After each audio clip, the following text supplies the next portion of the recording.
Hey, Pepin. Yo, yo, yo, yo, yo. I've been thinking a lot lately about balls. Balls. Like balls to the walls, or like the ACDC big balls, or like my balls. Exactly none of those. Also, pucks and bat. Oh, is that like where you take the puck and you hit it with the bat? Yeah, right into the goalpost. Oh, I've been thinking a lot about sports with like what's going on in the world, and sports aren't happening, and it makes me think about them a lot because they're not there. right, right. See, the only sport I play is competing with myself, and I always lose. Wait, you lose against yourself? Yeah, I'm not very good. Uh, Nate, we need to talk.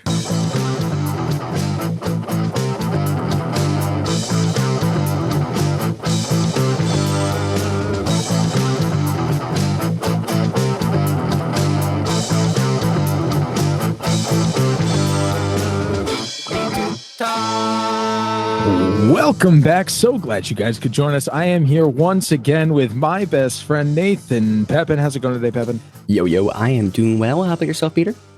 I'm doing fantastic. Thank you so much for asking. And I'm really, really excited because we have on today another one of my really good friends, one of my best friends, Brian Langille. I've known this guy for a long, long time. He's been on the show before. Last time we talked about Canadian Thanksgiving and made a complete mockery of ourselves because we don't know anything about the rest of the world. Brian, how are you? Meter, I am fantastic, man. Thanks for having me here, both of you guys. Thank you. It's great to be back. Absolutely. So today we're talking about something that Langell really loves, and that's sports.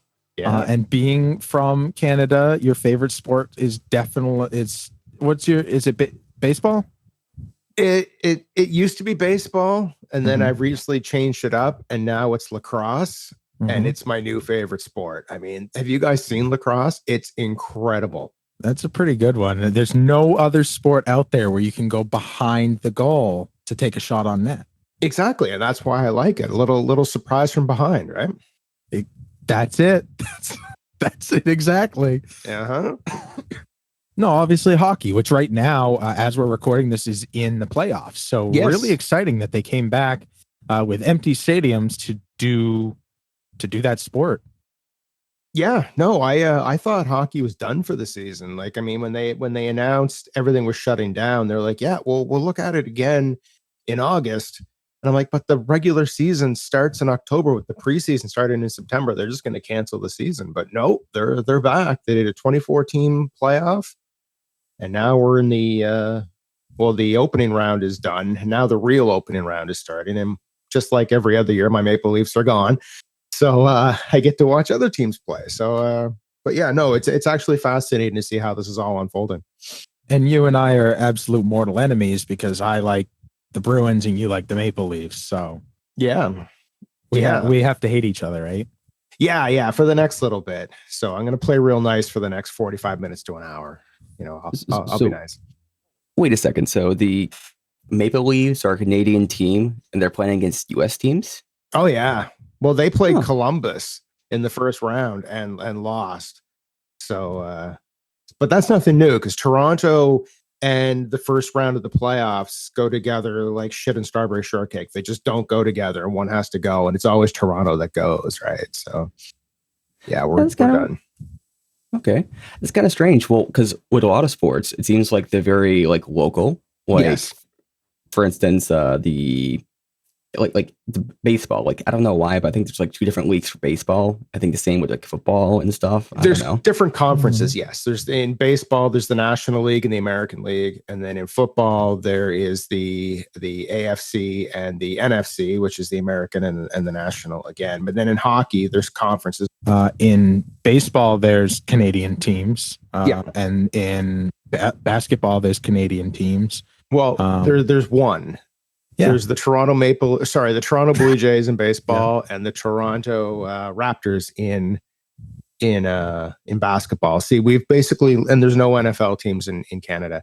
Um, we've basically learned that you can't have a Canadian franchise unless it's in Toronto, as far as any other sport but hockey goes. And well, there with football, you guys have your own football. We do. We have the CFL, and back to Canadian comparisons with Pep in there, it's different because the rules are, there's 3 downs instead of 4, which means I would be fantastic at Canadian football because it's third down that kills me every time in our Madden League. So I would be fantastic if we adopted Canadian rules.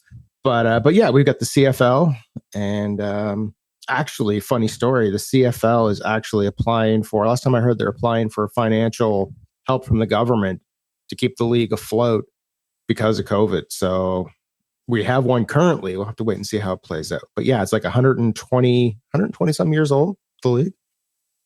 And then, of course, everyone's favorite is the XFL. Yes. Which it might be coming back, although now there's lawsuits around that too. Mm-hmm. But apparently a whole bunch of people just like bought the XFL, which I only mentioned so that we can put it in the tags and not be clickbait. So there you go. The XFL was the football league created by wrestling WWE founder, or kind of like say heir to the WWE, formerly WWF, right? And he started Vincent Kennedy McMahon. Vincent Kennedy McMahon. Can you do a quick Vince McMahon for us? You did one talking about Minecraft that blew my mind. Did I? That was so funny. I don't. Yeah. Remember we were talking about if we were streaming, we would all love to watch Vince McMahon stream playing Minecraft. And I actually did an impression. Yeah, that was really funny. Well, actually, no. Maybe you were in the chat when we were. I think I may have been in the chat for that one. I think Colby does a better Vince impression. That's right. Than I do. Fair enough. The only Vince impression really is "You're fired." Is the Vince that's thing. a good one. Or that's such good shit. So yeah, it was me, Austin. Yeah, it was me all along. There you go. So good. So the XFL. Yeah. I remember when it first debuted, like first debuted, and it they had different rules. So like, we're going to make football different. So instead of kicking off to the receiving team, we're going to put the ball at midfield, and people are going to run towards the ball, and whoever gets it first, that team gets possession. And in the first game of the first play, Buddy cracked his collarbone and was out for the season. So that was a good, way to start the league. And then it failed miserably. And then it came back, and then COVID happened. So it all went away again. So now The Rock and some other people have bought into it. So I don't know what's going to happen this time. Now, is one thing I've heard people argue, I don't know, I kind of am away from this whole thing. But one thing people were arguing is that there's no need for the XFL because there's already the NFL, and that, to kind of like dilute the fans' attentions is kind of bad. Now, another way, it's kind of similar to like in the UFC, because you have the UFC, but you also have like Bellator and all these other, thousands of fighting leagues coming up that they attract talent, and they're all attracting away from the UFC. But then again, there's like a plus and minus there. Yeah, well, I think the XFL kind of did it smart, where they decided they were going to run their full season in the NFL offseason. So that way they weren't trying to compete for TV ratings or anything else. But at the same time, it's once you start diluting a product down and there, a bunch of pop-ups start happening, it does kind of take interest away. People are going to lose interest in certain things just with the change in variety, right? But I think they did it smart by trying to do it in the off season of the NFL. So that is smart, and I love the idea of having competition. The problem that people who believe in a capitalist society believe is that if you let one thing just be the only source of whatever they're producing, they're going to get complacent eventually, and you're not going to continue to push. But this will allow you to continue to push. And then there's people who are snubbed, like one of the greatest quarterbacks right now, Colin Kaepernick, can't find any work. Being able to go to another league, I think that would kind of put a lot of pressure on the NFL to be like, well, we got to keep our talent. And how do you keep talent other than money? I'm sure there's a lot of different ways: ratings, glory. Brady doesn't care about money. All he cares about is a ring. So there's a lot of being the greatest is a lot of times the biggest draw for a lot. One thing your name on the marquee. Go ahead, sir. One thing with UFC that's kind of interesting is that, I mean, this is the UFC, but also like kind of wrestling leagues. So there's a big thing with the weight classes, because like depending on how he had the weight classes distributed. I don't know if people know this, who have to, maybe not aware, but I don't. Weight classes are very big in fighting competition because the difference between, like, say, 185 and 201, just two made up weight classes, but that's really big. It doesn't sound like it's that big, but imagine a person who is at 201 has that much more muscle, say an extra 10 pounds of muscle. That's a big, big difference as far as, say, fighting capability, strength, and everything like that. So what sometimes these different leagues bring in is different weight classes that allows people who couldn't survive in the other weight classes, like, that ability to compete. Because if, let's say, there's like the 125 and then you go to 150, anyone who's in that 135 range, they're kind of screwed because they're gonna have to go up to 150, but 150 they're gonna be like super, it's gonna be really difficult for them to compete. So sometimes leagues can bring in a greater ability for people to actually like get into the sport or can actually show their stuff, because that's not like a fact that they're bad or anything, that they can't compete at 150 or 125. It's just the fact that how the rules are actually set up. And it creates a problem too, where you've got fighters who don't fit the specific weight classes, so they have to either gain weight or cut weight. And cutting weight is absolutely brutal. I know Conor McGregor seems to be going up and down the weight classes right now, and he's fought at 155, he's fought at 185, and it's just like, it's got to be brutal on the body to try to get yourself back down into a certain weight range. So I agree with weight classes, because you don't need a guy weighing 155 going in and fighting a guy 205. Like, that's just not realistic. Why not? Rey Mysterio beat Kane. Yeah, that's true. Anything's possible. He was the world heavyweight champion. Rey Mysterio weighing 100 pounds soaking wet. Anything can happen in the World Wrestling Federation. But yeah, no, well, see, it's funny you mentioned that, Pepin, Meter, because that was Chael Sonnen's argument. He goes, if I go to a bar and I go and get hammered tonight and I end up picking a fight with somebody, I don't stop and go, wait a second, before we throw down, how much do you weigh? Like, it's... Well, but maybe you don't choose to fight the 300-pound full muscle Bobby Lashley when you're Rey Mysterio. Like that. That is true. That is definitely. I think you can visually be like, "What's your weight class?" Yeah. Maybe I won't fuck with him. It isn't one of those things where it's like, let's say that there's this like kind of scrappy guy who's maybe decent with fighting, but he sees this guy who's just kind of big, and he's just kind of big. He doesn't look like strong or anything, but it's like, okay, I don't know what this guy can do. Like, if he sits on me, I'm screwed. So yeah, I don't. It's true to some extent. Of course, there's also like people who have a point to prove. Who will, I've heard stories about these guys with big egos who try to pick fights with like UFC fighters like Chuck Liddell, or I don't think anyone's picked a fight with Brock Lesnar, but they're trying to pick fights with people and who they're obviously going to lose against. Yeah, well, it's funny you mention that, because Brock Lesnar is married to she was Sable in the WWF. Rena, and Rena Maros was married to Mark Maros. He was Johnny B. Bad in WCW, and he was the Wild Man Mark Miro in WWF. Anyway, so he got injured. He was home, and she was on the road, and she ended up, hooking up with Brock. So she came home, and this story has been told on a few different podcasts. It's hilarious. He gets told by text or something that, you need to talk to your wife. Your wife's, sleeping with some guy in the locker room. So she comes home and he goes, I want to know who it is right now, because I'm going after him. This is not going to happen. She goes, it's Brock Lesnar. He goes, I wish you two the best. And that was it. He's like, nope. Was Mark Mero the one who got knocked out by that like real boxing match or whatever that they did in? Oh no, that was who was that? That was Bart Gunn. Oh, that's right. Billy Bean. Butterbean, Billy yeah. Bean. Butterbean, yeah. Yeah, no, he was the wild man Mark Mero, did like shooting star presses and was the IC champ there for a minute or two. But yeah. So when she said it was Brock, he was, I wish you the best. But I mean, there are people who are really small who would be able to hold their own against really big guys. Like I could imagine Jackie Chan or Jet Li would lay waste to a ton of giant people, regardless of their size. And then there are people who are so big that they're completely immobile. Like I could imagine the great Khali wouldn't put up a very big fight if he's going against somebody who actually knows how to fight. Yeah. Despite the fact that guy is way out of anyone's weight class.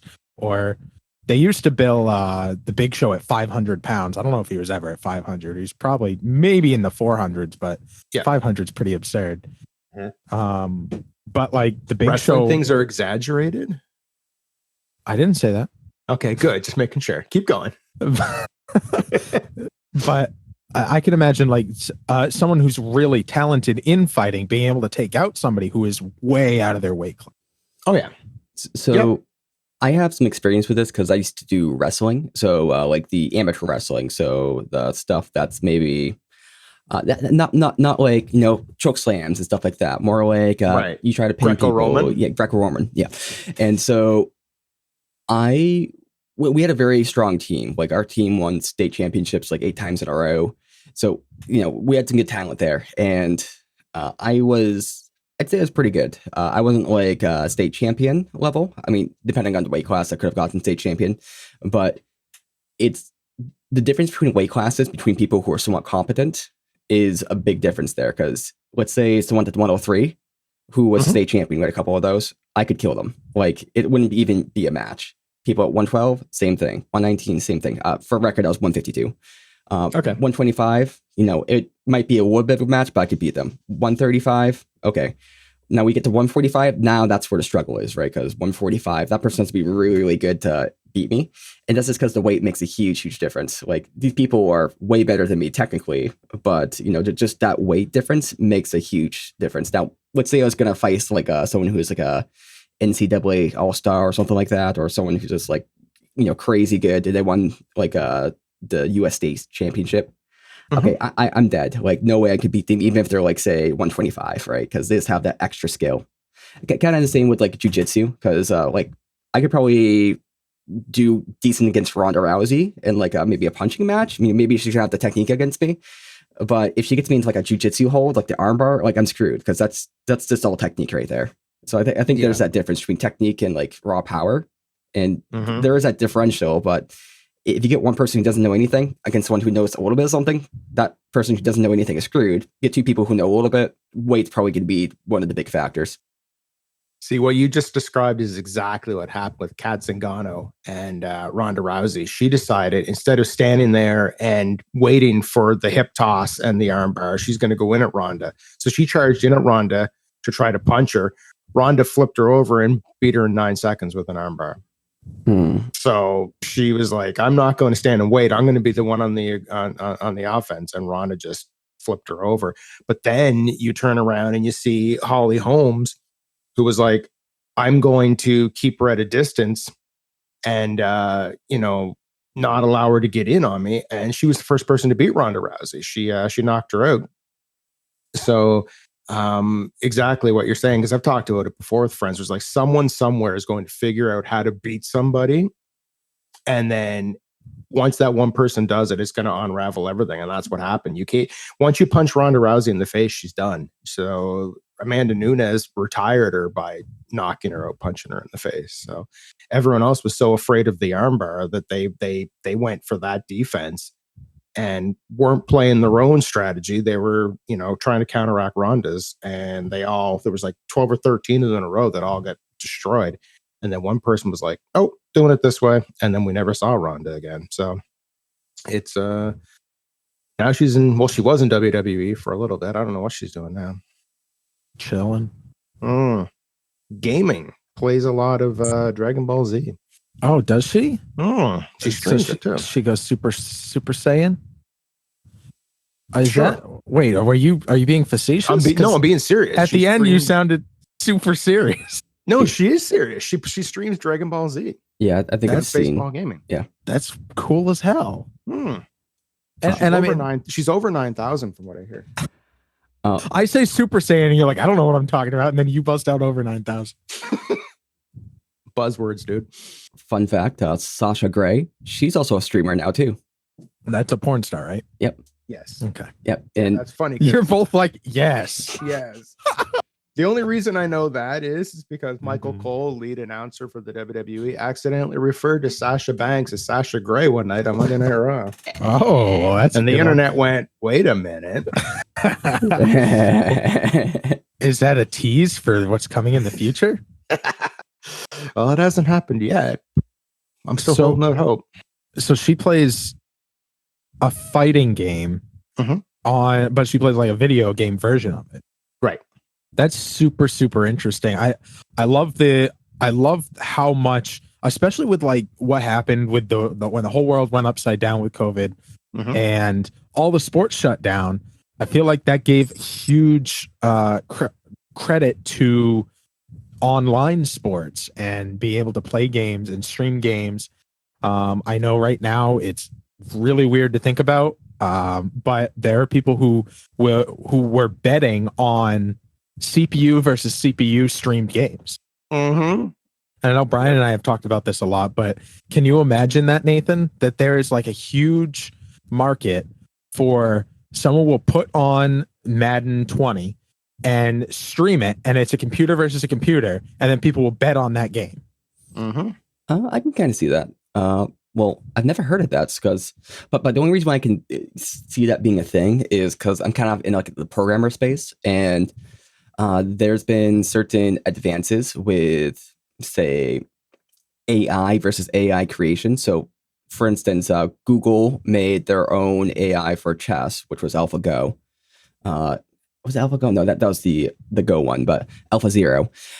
And AlphaZero essentially played itself like over 1 million times and eventually learned chess, and then it beat all the other chess AIs. But then I learned that like there's these chess AI championships where chess makers or chess AI makers will kind of put their AIs against each other.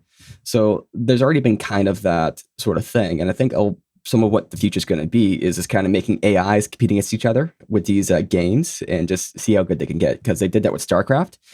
But really, that's just like a research project right now. But they made an AI that learned StarCraft, and that StarCraft AI they put against like pro gamers. And I think the pro gamers won sometimes, but usually the AI won. So yeah, I could see like even without say the human player that they kind of combine those two, and then eventually we might actually get to like a symbiosis of like people making AIs and also kind of working with AIs to kind of compete against other people. See, I that to me is just wild. Like I don't like gambling as it stands. The exception would be like I would do friendly gambling for something that I feel there's some skill in, but I don't like complete just raw gambling. Like slots, that's not fun to me. I have no influence over it. There's no skill. You just pull a thing and hopefully you get lucky. And I'm never going to get lucky in those situations. So pure luck. Yeah, so I would rather like blackjack or poker or something where I can influence it. I am part of the gambling. And so I wouldn't like I feel like a CPU versus CPU like that's literally you're just playing the odds and that's not fun to me. Well, I wouldn't agree with that because the idea there is that you would probably look at the source code of the CP or like the thing, or you look at like saying this kind of the stats. Maybe not like the let's say word football, right?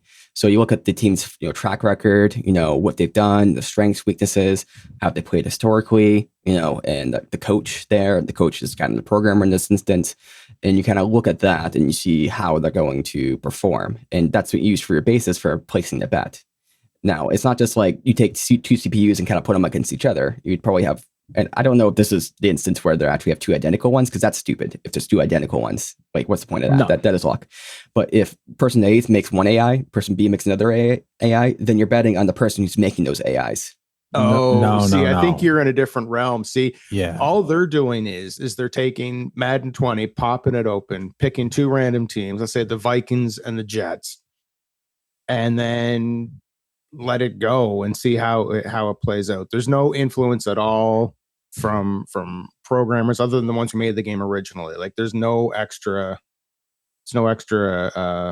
adding going on. But these games, I sent Meter a link. Some people are betting $10,000 on the outcome of a Madden game. And I looked it up one night. There was one channel that streamed. They had 400 and 500 people watching a CPU versus CPU game and betting on it. It's crazy. It's absolutely nuts. And I somehow think we're in the wrong realm. Okay. I'm going to amend my statement. That's completely stupid. Like, why, right? why? So you know, that's weird. I don't understand that at all. Now, what I do, Brian and I both, Langille and I both are part of TPC Sports Live, which is a player versus player league. We have hockey, auto racing, and football. Now there are some CPUs, especially in football, because that's franchise. So any team that isn't controlled by an owner is controlled by a computer, but we don't stream, CPU versus CPU, and we don't do any betting. But that to me makes way more sense if somebody was going to bet on something, to bet on like the Madden pros going against each other versus two computers going against each other. Because the human element adds so much, I think. Right. But the other side of it is the human element is that, fight to win, do whatever it takes, exploit whatever glitches you possibly can, run the same play 18 times in a row, Whereas the computer, you're not going to see that.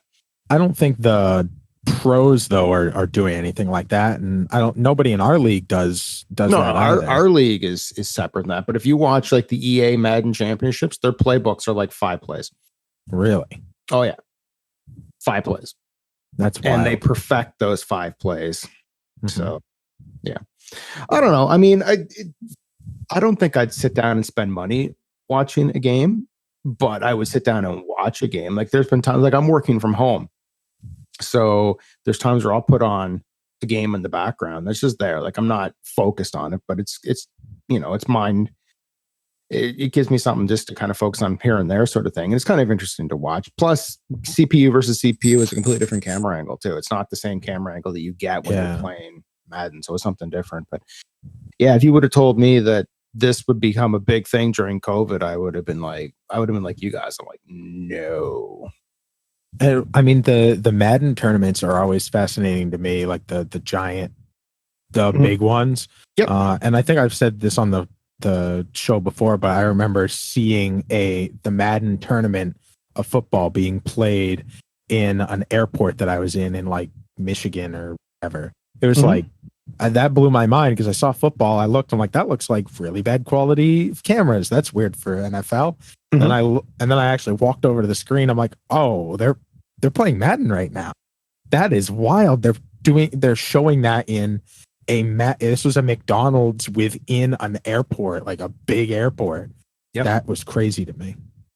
Yeah, well, ESPN covers esports now, and they were doing it before COVID started. So it's definitely a big thing. I mean, we're not that big, but it's definitely a lot more acceptable now than it was years ago. I mean, I think streaming made a huge difference in that.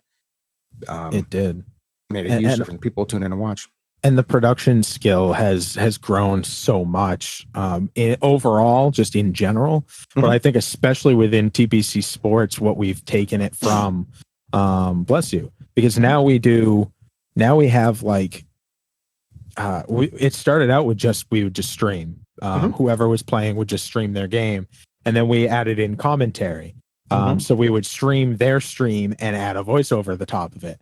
Then we had 2 people in the commentary booth. Then we added graphics before the game, during the game, after the game. So it's grown so much. Like the TPCFL championship game this year was it 3 hours? It was 3 hours with a 2-hour pre-show, like a 45-minute to 1 hour game, and then a 15-20 minute post-game show. So it's like 2.5 hours of content that we created that dissected it. We interviewed everybody in the league, and then we had an after where we interviewed the people who were just in the game. Yeah, it was so much fun, and I think it really shows how much we've grown, because it wasn't just a game anymore. No, like it's an event. and it was really cool. Yeah, no, and I mean, I my hats off to everybody involved with production and everyone making time to be interviewed. Because I mean, you get people who they're in this league and they don't make the playoffs, and some people, it'd be easy for people to disconnect and go, you know what, talk to me when the next season starts.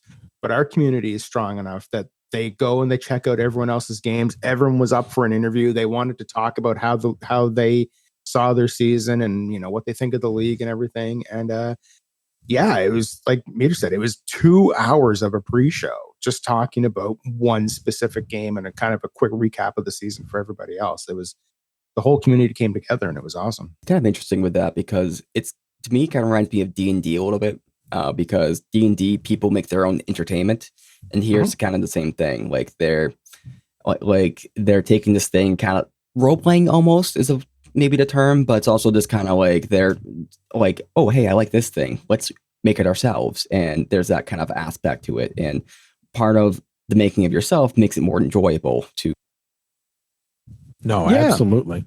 Yeah, people have pride in their team. They have pride in their league. They have pride in all of it. And I think that adds a lot to it. I mean, you can have a bunch of people come together and play Madden, but you don't get the community. And I think the community adds so much more to our entire organization. It's I mean, we've got people who are in our league watching this chat right now. So I mean, like it's we all kind of support each other and follow where each other go, and we'll tune in and play games. And it's not a case of I'm not going to watch Meter turn around and play Bama this week because I know that Bama's just going to win, so there's no point in watching. It's like, no, I'm going to watch to support Meter and Bama and support the league and everything else. And it's great how the community all comes together on that. It doesn't matter who's playing. I mean, it matters who's playing, as in the community's playing, but people will tune in and watch regardless of what the outcome could be. It's like, we're still going to watch this. We're still going to support. So it's a great thing. And on top of that, you never know who's going to win. Yeah, you never know. You think, last season in hockey, there was one player who won like one game all season, but the guy he beat was the guy who ended up winning the whole championship. So the one guy he beat was the best guy in the league. Yeah. So the worst player beat the best, and that was wild.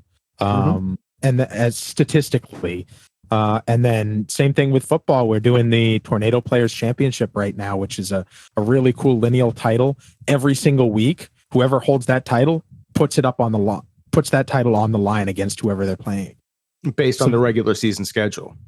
So right now we're doing a championship, single elimination tournament to decide who wins that championship.